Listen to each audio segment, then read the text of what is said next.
새로운 문서 하나 열도록 하겠습니다. 오늘은 28일차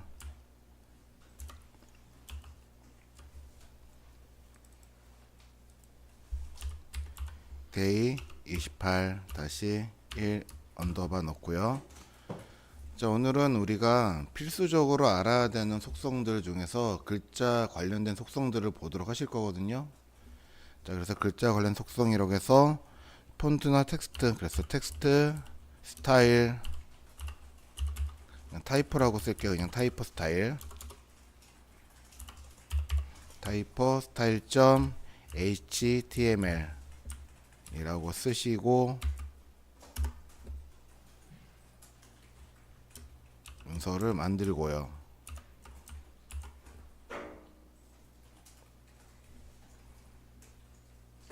이름도 또 희한하게 썼네. 파일명 변경.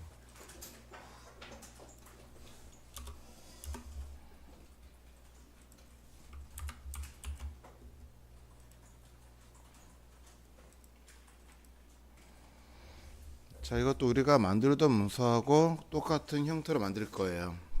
자, 먼저 이제 사이트가 3단이든 뭐 몇 단이든 구분된다고 했죠. 그래서 공통적인 요소 div 하나와 그리고 아래쪽에 유동적인 요소 div 그리고 맨 아래쪽에 푸터라고 해서 div. 자, 그래서 여기하고 여기는요 고정되어 있는 영역이에요. 고정 영역. 그래서 하나는 위쪽에 달렸다 해서 이름을 헤더라고 부를 것이고, 아래 거는 마찬가지로 고정 영역인데 아래쪽에 있다 해서 푸터라고 이름을 쓰기도 합니다. 자, 그리고 가운데는 이제 내용에 따라서 컨텐츠 영역인데 이게 여러 개 나올 때도 있죠. 그렇지 않을 때도 있고요. 근데 저는 지금 컨텐츠가 한 종류뿐이라서 하나만 쓴 거죠.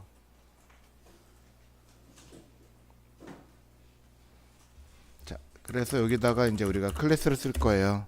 클래스 이름은 컨텐츠.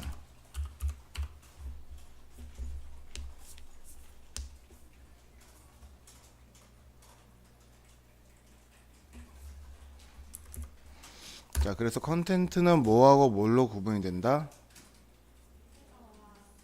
그쵸, 제목과 본문, 헤더와 섹션.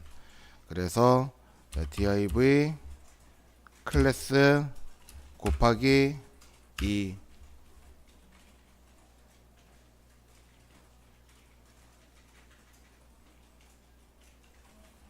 만들고, 하나는 헤더 그리고 아래 거는 섹션.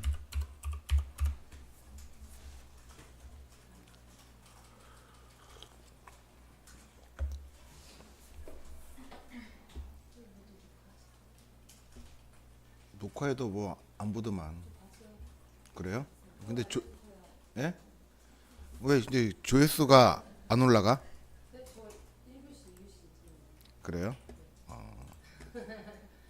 일단 카페에 들어가면은 영상 하나 링크 해놨거든요. 내가 이걸 잘 몰라가지고 이게 최선이에요 지금. 그래서 들어가면 여기 우리 거 여기에, 자, 이거 1교시 이거 영상이라고 다시 써놔야지 되겠네. 예, 클릭해서 들어가면 영상 나오거든요. 그러면 여기 이제 뭐 제 거 이거 이름 클릭하면은 이제 뭐 다른 것도 볼 수가 있어요. 이런 식으로. 자, 유튜브는 저보다 더 잘하시죠? 예. 저는 유튜브 안 해요, 거의. 영상을 안 봅니다. TV밖에 안 봐요.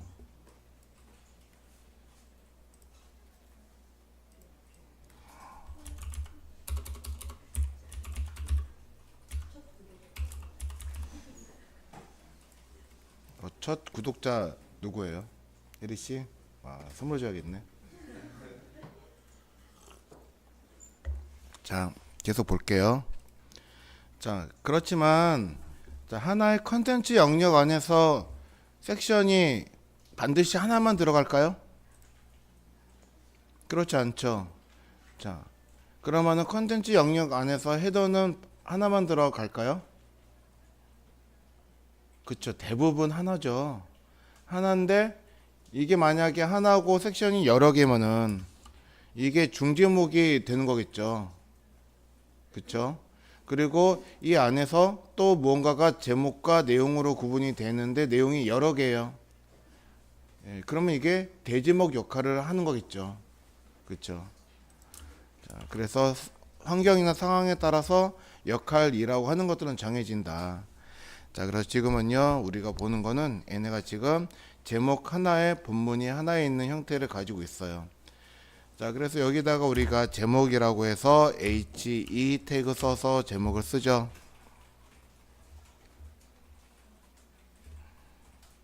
자, 그래서 네 번째 4.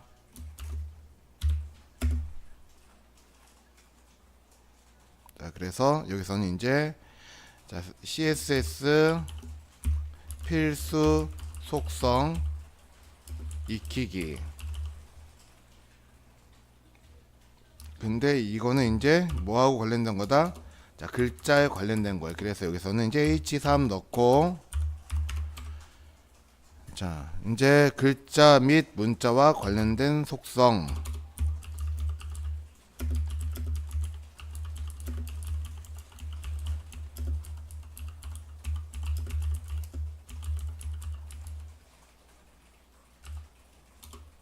알아봅시다.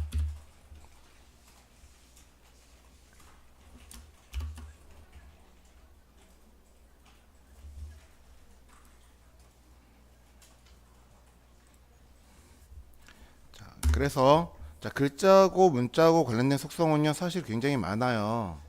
자, 그런데 우리가 그 많은 거를 지금 다 아실 필요가 없다는 게 사실 저도 이게 몇 개가 있는지는 잘 모르겠고, 예, 항상 쓰던 것만 쓰고, 그쵸? 자, 뭐 포토샵 잘한다고 해가지고 포토샵의 모든 기능을 다 쓰지는 않듯이. 자, 그래서 우리가 이제 자주 쓰는 것만 우리가 이제 볼 건데, 자, 자주 쓰는 거라고 해가지고 뭘 이야기하는가 하면요, 여러분들 포토샵에서 디자인할 때 글씨 만들고 뭐 하고 막 그러시잖아요. 자, 아무리 많이 써봤자 포토샵에 있는 기능 뛰어넘는 기능을 쓰실까요? 그러지는 않겠죠. 자, 그래서 여기서 만약에 자, 텍스트라고 하는 게 있다 그러면은 우리는 그저 이것만 표현할 수 있는 정도만 아시면 된다 하는 거예요. 자, 그래서 여기다가요 몇 가지만 이제 볼 건데, 자, 이미지가 아니고 얘를 레이어를 더블 클릭해서 글씨 보면요, 자, 여기 있는 게 문자에 관련된 속성이겠죠. 자, 그래서 이거를 뭐라고 부르는지 한번 우리가 맞춰보도록 합시다. 자, 용은 씨 대답할 준비해 이제. 자, 이거 뭐라고 불러요? 폰트 패밀리. 이거는 폰트 웨이트. 이거는 폰트 사이즈. 이거는 라이나이트. 이거는요 컬러. 그쵸? 자, 이거는요. 그쵸? 그럼 다 우리는 그러면은 오늘 글자 관련 속성 할 거 이거 만약에 다 이게 뭔지 안다 그러면은 다 오늘 수업 요거는 이제 글자 관련된 수업은 끝난 거예요. 예, 다음 거로 넘어가도 되는 상황이에요. 자, 그래서 요것만 정리를 하겠습니다. 순서대로 요 위에서부터 갈게요. 그래서 이제 폰트 패밀리, 폰트 웨이트, 이거 포토샵 옆에다 띄워놓고, 자, 그래서 뭘부터 할 거냐 보면요.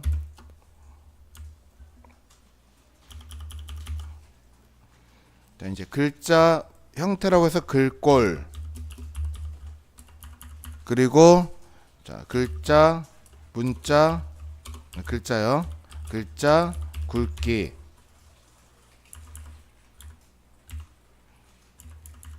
자, 그리고 글자 사이즈.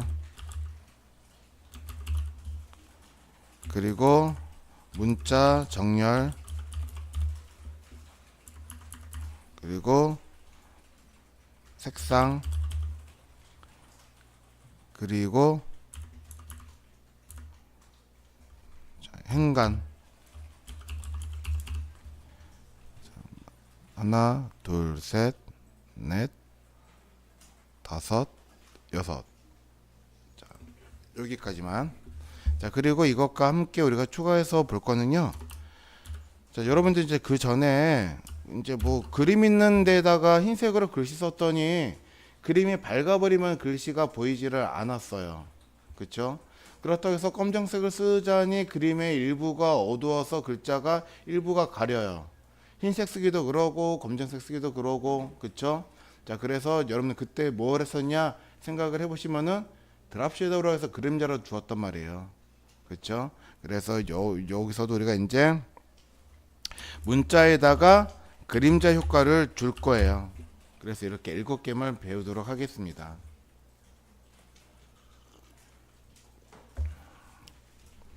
자, 그러면 이거에 따라서 div가 7개가 나와겠죠. 자, 그래서 여기다가 자, div 클래스는 뭘로 구분을 한다고요? 클래스는 구분 기호가 닷 찍고 아티클 그리고 자 곱하기 그러면은 멀티 컴플레이트겠죠. 저게 곱하기 7 그리고 탭 누르시면은 쭉 만들어지는데, 자 우리 어저께 배웠던 게 뭐가 있었냐면요, 여러가지 선택자 중에서 자식 선택자, 형제 선택자 그런 걸 배웠어요. 자 여기서 한번 써볼까요? 자 각각의 아티클에는 자식으로 누구누구가 있는지 혹시 기억하시죠? 그쵸? 자 아티클의 첫 번째 자식 누가 있어요? H3. 자 그래서 자식은 이렇게 표시를 하면 되죠. 그리고 H3 그 다음에 형제죠. 형제는 플러스 그리고 P 태그 그리고 형제 DL 태그, DL의 자식으로 DT 태그와 그 형제로 DD 태그가 3개 정도.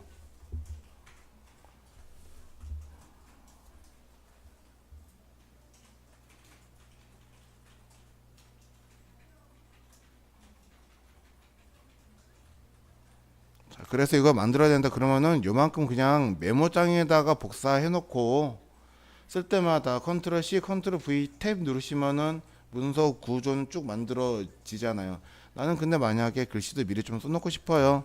그러면 여기다가 자 임시적으로 나는 텍스트가 들어가겠다. P 태그에도 들어간다, DT에도 들어간다, DD에도 들어간다 라고 쓰시면요 각각 만들어진다 하는 겁니다. 근데 안 쓰고 싶으면은 저거를 지우고 그냥 바로 탭 누르시면 되는데, 자 탭은 중간 위치에서 누르시면 안 돼요. 항상 끝에서 한 칸 띄고 눌러도 잘 안 되더라고요. 그래서 반드시 끝에서.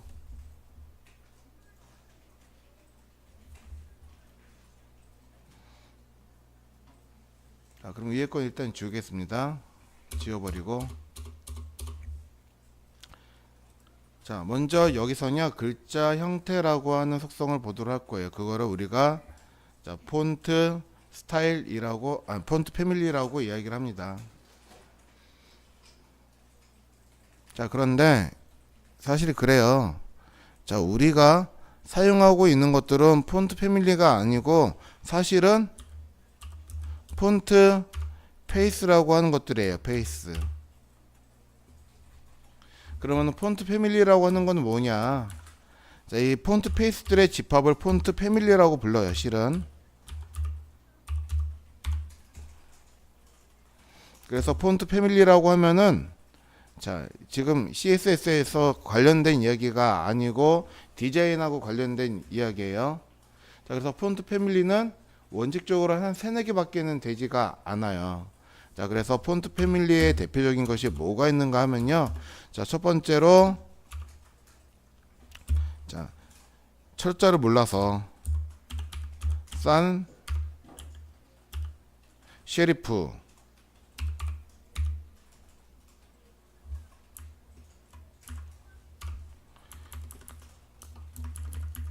산세리프라고 하는 글자가 있고요. 또 하나는 셰리프라고 하는 글자가 있어요.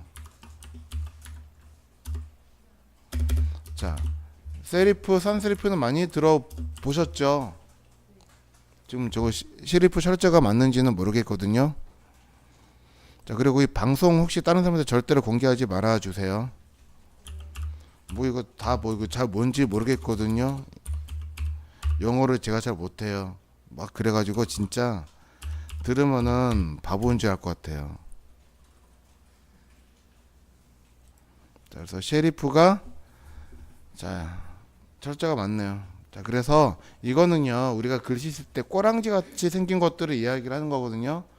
자, 그래서 만약에 꼬랑지라고 하는 거는 무엇이냐?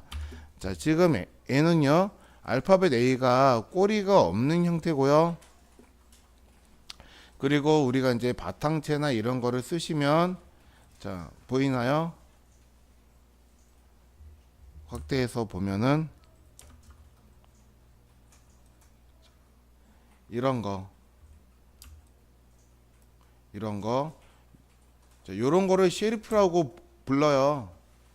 글자 옆에 삐져 나와 있는 것들 이런 것들을 셰리프라고 부릅니다. 그래서 셰리프는 우리가 흔히 명조체와 비슷하다라고 생각을 하시면 돼요. 명조체. 그렇지만 이제 산 셰리프라고 하는 거는 무엇을 이야기를 하는 거냐 하면요. 자, 산스가 이게 넌 없다라고 하는 뜻이거든요.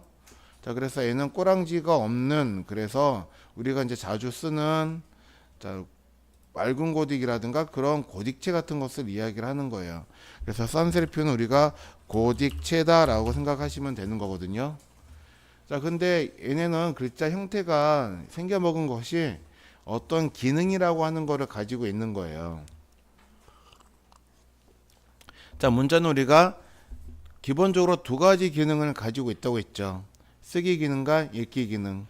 자, 그래서 명조체라고 하는 건요 읽는데 좀 더 특화가 된 거예요. 그래서 얘는요 글자가 가독성이라고 하는 읽기가 굉장히 좋은 글씨고, 고딕체라고 하는 건요 판독성이 좋은 글씨다라고 이야기를 합니다. 그러니까 즉 눈에 잘 띈단 말이에요, 고딕체는.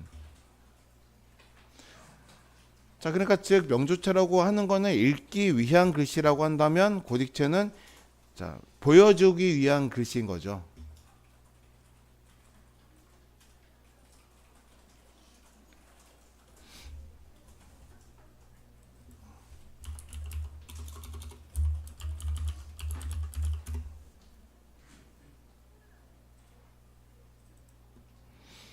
자, 근데 우리가 이제 요새 이제 한창 떠오르고 있는 건요. 자, 캘리라고 하는 것이 있어요. 캘리그라피. 많이 들어보셨죠? 캘리그라피. 자, 일본에서 나온 말이거든요. 캘리그라피는. 자, 근데 우리는 흔히 이거를 이제 손글씨라고 생각을 하시면 되는 거예요. 손글씨. 그렇죠?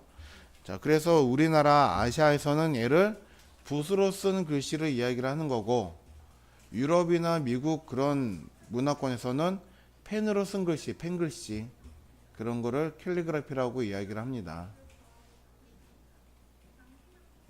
근데 제가 이제 그 디자인을 중간에 배울 때 이제 독일 교수한테 배웠어요. 근데 일단 저는 그분 때문에 독일 사람은 굉장히 싫어하거든요.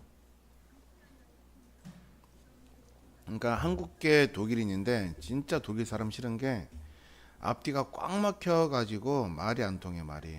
근데 이분이 이제 우리 수업 때 어떤 이야기를 하고 그랬냐면은 독일에서 이제 교수 생활 하시다가 오신 거예요. 그러니까 아시아권 문화에 대해서는 잘 몰라요. 그래서 캘리그라피가 무덤에나 쓰는 글씨이기 때문에 절대 쓰면은 안 된다고 그런 거예요. 근데 그때까지만 해도 뭔가 간판이 전부 다 궁서체, 명조체 그런 게 많이 쓰이고 있는 상황이었는데, 예. 그래가지고 그것 때문에 교수님하고 한번 대판 붙은 적이 있었어요. 뭐 결국 뭐 예, 그냥 뭐 빌었어요. 예, 전공 수업인데 예, F 주면은 안 되잖아요. 그래서 빌어가지고 자, 면제는 했는데,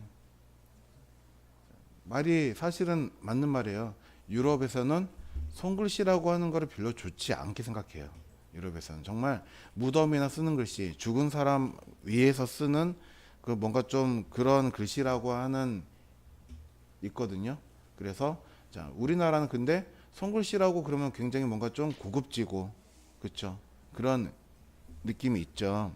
자, 그래서 여러분들이 만드시고자 하시는 사이트가 아시아권 소비자를 타깃을 한다 그러면은 캘리그라피라고 하는 거를 사용하셔도 좋고, 하지만 내가 만들고자 하는 사이트가 유럽이나 미국 문화권에 있다 그러시면은 가급적이면 손글씨라고 하는 거는 사용하지 않는 게 좋다 하는 겁니다. 자, 근데 여기 위에 거는 HTML, CSS에서 우리가 충분히 표현을 할 수가 있어요. 자, 근데 손글씨라고 하는 건 표현하기가 힘들잖아요. 자, 이거는 우리가 전체적으로 쓸 거는 아니고 배너나 그런 데 굉장히 임팩트 있게 보이게 쓰려고 할 때 쓰잖아요. 자, 그래서 얘네는 그림으로 해가지고 만들어서 넣으시면 됩니다. 자, 손글씨는. 자, 그런데 이제 폰트 페이스라고 이야기를 하는 건요. 자, 이 명조체라고 하는 거 안에서도 다양한 글씨 형태들이 존재를 하잖아요. 나눔 명조, 바탕체, 한명조, HY 뭐 무슨 명조, 윤명조 그런 식으로 그쵸?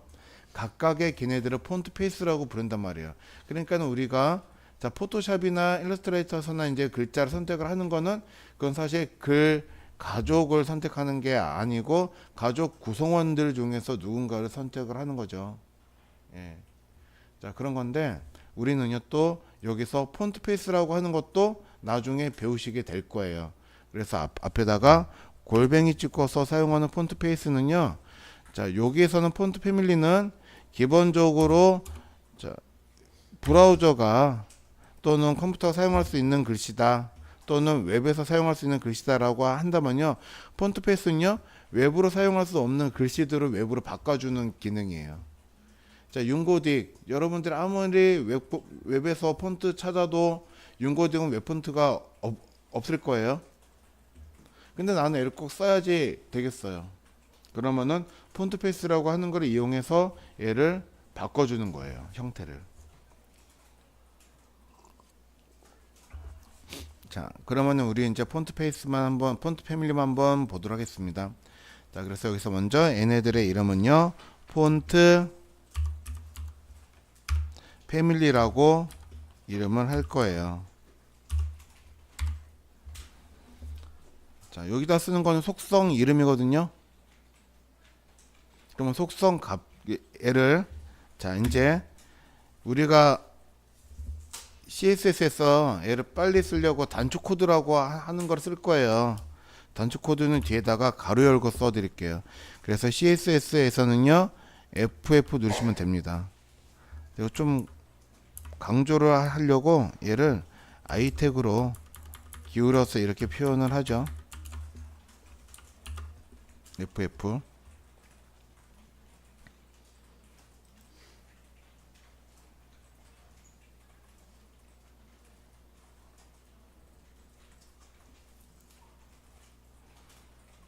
자, 그러면은 스타일 연결해 가지고 한번 보시도록 할까요?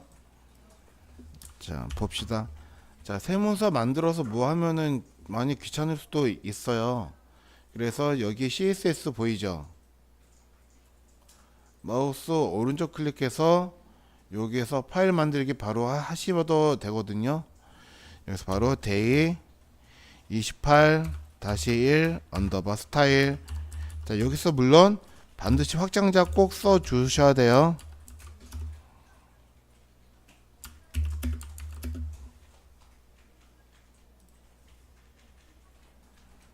자, 그리고 여기서 이제 우리가 링크 하시면 되겠죠.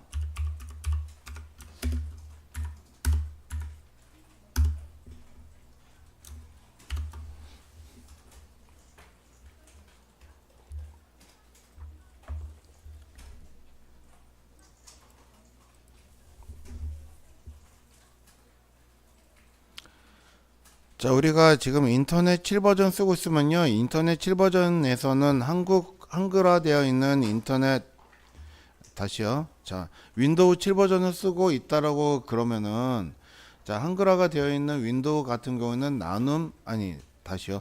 맑은 고딕이 기본 서체로 설정이 돼 있어요. 그래서 무언가를 하지 않고 얘를 확인을 하시면은, 자, 크롬 같은 경우에는, 자, OS에서 지원하는 폰트를 따라가거든요. 그런데, 자, 이거를요, 크롬에서 열었을 때는 우리가 얘를, 자, 맑은 고딕으로 되어 있는 걸 볼 수가 있으세요. 그쵸? 자, 그런데 얘를 왜 이래? 익스플로러에서 보시면요. 자, 맑은 고딕이 아니거든요. 그쵸? 글자가 다르죠. 예. 자, 이렇다시피 브라우저들마다 표현을 하는 방식이라든가 렌더링 하는 방식이 서로 달라요. 자, 그렇지만 나는 여기에서 꼭 나는 얘를 맑은 고딕으로 보여줘야지 되겠어요. 자, 그러면은 얘네들을 무언가를 설정을 하시겠죠. 그래서 여기다가 한번 설정을 해보도록 하겠습니다.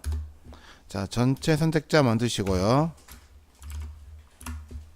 그러면은 여기서 사용하는 모든 글자들을 선택을 하신 거죠. 자, 여기에서 폰트 패밀리는요, FF 누르고 탭 누르시면 된다.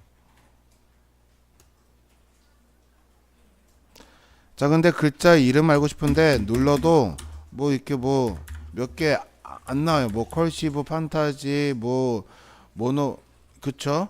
없죠. 자, 그래서 우리가 이제 여기다가 글자 이름을 알아가지고 쓰셔야지 되는데, 내가 사용할 글꼴 글자 이름은 여러분들이 미리 알고 계셔야지 돼요. 그래서 글자 이름은 우리가 어디서 확인을 할 수가 있는가 하면요, 자, C 드라이브 가시면은 우리 프로그램 파일 윈도우에 윈도우즈 들어가시면 여기 폰츠라고 해서 내가 사용할 수 있는 폰츠는 여기에 설치가 돼야지 사용할 수가 있는 거거든요. 자, 그러면 여기 있는 이 이름을 쓰시는 거예요. 이 이름을 요거를 얘네들.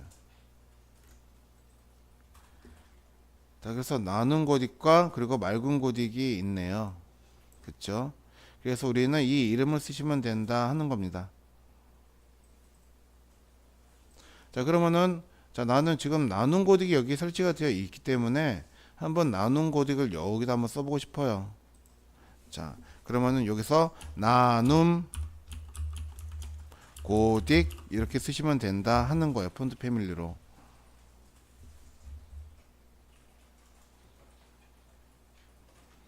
자, 근데 만약에 나눔 고딕이 설치되어 있지 않은 컴퓨터는 어떻게 해요? 저는 나눔 고딕의 기본 설치는 아닌데, 자, 어떻게 하다가 보니까 설치를 한 거거든요.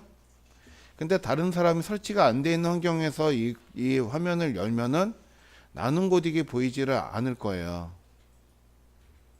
자, 그러면 그 뒤에다가 컴마 찍고 나눔 고딕이 보이지 않을 때 다른 글꼴을 보여주세요 라고 해서 대체 문자를 넣습니다. 그래서 여기다가 예를 들어서 맑은, 자, 얘는 공백 문자가 있는 이름이에요. 맑은 고딕 자체가 고딕 이렇게 쓰시면 되는데, 자, 공백 문자가 있을 때는 얘를 가급적 이렇게 따옴표로 처리를 해 달라라고 하는 규칙이 있어요. 근데 일반적으로는요, 자, 글꼴에 쓰여지는 값들은 전부 다 이렇게 따옴표로 표시를 해가지고 우리가 보여주는 게 좋습니다.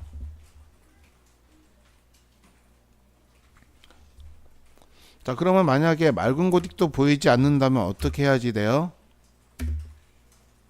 여기다가 또 우리가 보여줄 수 있는 글꼴을 하나 쓰시면 되죠. 자, 셰리프.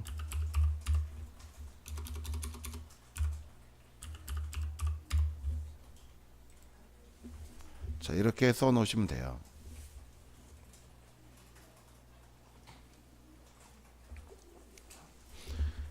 자, 폰트 패밀리 값 3개 쓴 거는 이거 3개 다 보여주는 거라고요?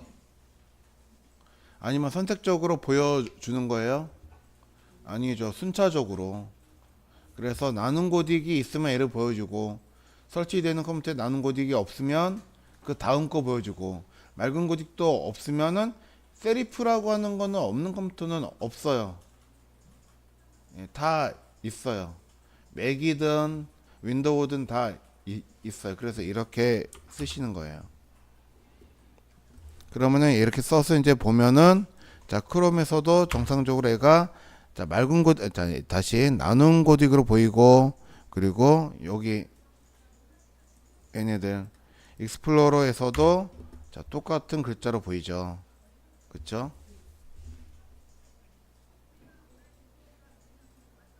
자, 그래서, 자, 브라우저 여러 개를 테스트를 하는 거를 크로스 브라우징이라고 이야기를 합니다. 자, 그래서 우리가 사용하는 브라우저는 상당히 많거든요. 자, 기본적으로 큰 종류로 우리가 5가지가 된다라고 이야기를 해요. 그래서 크롬이라고 하는 브라우저가 있고요. 그리고, 자, 마이크로 익스플로러, 인터넷 익스플로러라고 하는 브라우저가 있고요. 그리고 파이어폭스라고 하는 브라우저가 있고요. 그리고 사파리라고 하는 브라우저가 있고요. 그리고 오페라라고 하는 브라우저가 있어요. 자, 사실은 이것보다 더 많이 생겼죠. 자, 스윙 브라우저라고 하는 것도 있고, 네이버에서 만든 웨일 브라우저라고 하는 것도 있고요. 상당히 다양하거든요. 자, 근데 저는요, 기본적인 테스트 브라우저는 크롬으로 사용을 하고 있습니다. 자, 그래서 이 5개의 브라우저가 기본적으로 같은 화면이 나오도록 만드는 거를 우리가 크로스 브라우징이라고 이야기를 하는 거예요.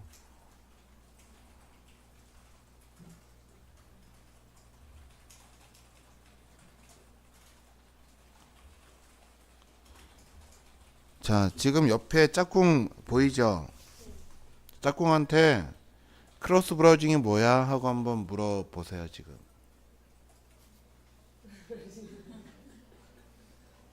자, 먼저 왼쪽 사람한테 물어보겠습니다. 자기 자리 왼쪽. 자, 물어보세요, 한번.